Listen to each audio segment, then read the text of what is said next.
जो मैं बाहर आके फील कर पा रहा हूँ, आई एम वेरी थैंकफुल। चीज़ों से गुजरना पड़ता है, आपस में दोस्तों में वो रंजिशें आना लाजिम है। वो तोड़ने आए थे मेरा मिट्टी का महल, लेकिन बेटा मुमताज़ का इनका ताज छीनने आया था। बस वही है कि मुझे टनल के बाहर सिर्फ बिग बॉस ही भेज सकते थे, और आई एम वेरी हैप्पी। लोगों को टनल तक छोड़ के आने में मेरी जितना योगदान मुझे नहीं लगता जितना था, जितना टनल से सबसे आखिर में बाहर निकालने के लिए मेरे फैंस का था। तो मैं बहुत ज़्यादा खुश हूँ, और ये जो प्यार मुझे मिल रहा है और जो मैं बाहर आके फील कर पा रहा हूँ, आई एम वेरी थैंकफुल। इस तरह के फैंस नसीब वालों को मिलते हैं, और मुनव्वर नसीब वाला है। मैं हमेशा कोई भी ऐसा मूवमेंट होता है, अच्छा होता है बुरा होता है, मैं हमेशा फील करता हूँ कि काश वो लोग होते और वो देखते। और चीज़ों से गुजरना पड़ता है।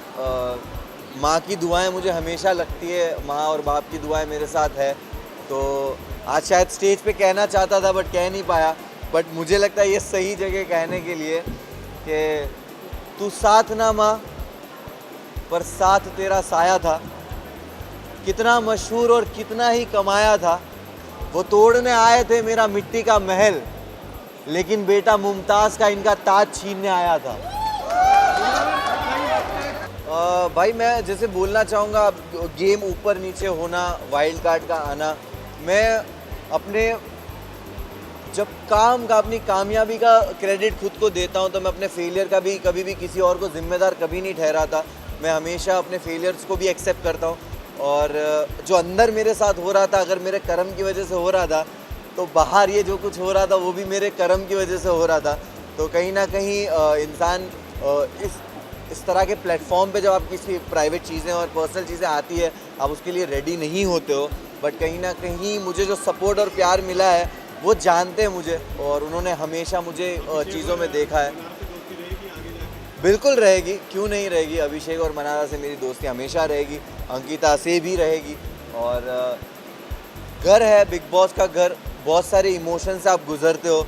मैंने कभी नहीं सोचा था कि मैं ये सब फील करूँगा। वहाँ पे बहुत सारे इमोशंस थे, और ख़ास करके दोस्ती को लेकर आपको एक वक्त किसी से नाराज़गी होती है, मिसअंडरस्टैंडिंग होती है, कम बात करना या कभी झगड़ों की वजह से, और बहुत सारे लोग गेम खेल रहे होते हैं। तो आपस में दोस्तों में वो रंजिशें आना लाजिम है, बट एट दी एंड आपको रियलाइज़ होता है कि जो रियल रिश्ते हैं वो घर के बाहर भी रहते हैं।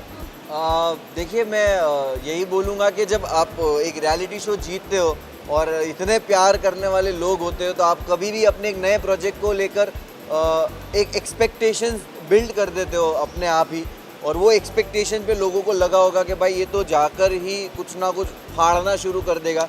तो मैं हमेशा से सुनता था, समझता था कि बिग बॉस घर क्या है। कहा जाता था सिविलाइज तरीका, कहा जाता था कि घर में हो आप, घर में ऐसे बिहेव करते हो, अपनी लैंग्वेज पे काबू। तो मैंने दायरे मेंटेन किए, कभी किसी को पर्सनल अटैक नहीं किया, ना कभी किसी को गालियाँ दी, और मैंने हमेशा एक ऐसा जोन किसी के साथ रखा कि बात करके जब चीज़ें सुलझ सकती है, तो मैं उलझाने वाला इंसान हूँ नहीं।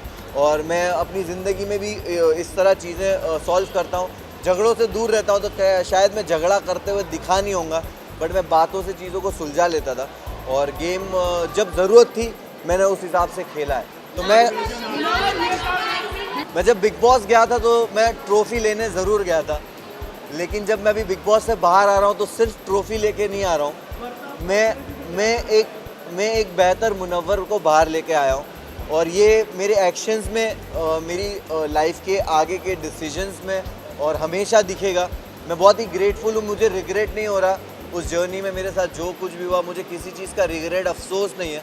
मैं बहुत ग्रेटफुल हूँ ये सोच के कि मेरे साथ ये जो आजमाइश थी, जो एग्ज़ाम था, टेस्ट था, वो ऐसी जगह पे हुआ कि जिस जनता ने मुझे बनाया है उसी जनता के सामने मैं मौजूद था, कटघरे में था, और तब भी उन्होंने प्यार दे के मुझे हाथ दे दिया। कि जब मैं लड़खड़ाया भी तब भी हाथ दिया कि ठीक है, हमें तेरा वो ज़ख़म नहीं देखना, उसके अलावा का जो पूरा जिस्म है जो खूबसूरत है उसको देखा, और वो ज़ख़म पे ध्यान नहीं दिया। तो उसके लिए बहुत बहुत शुक्रिया सारे फैंस का।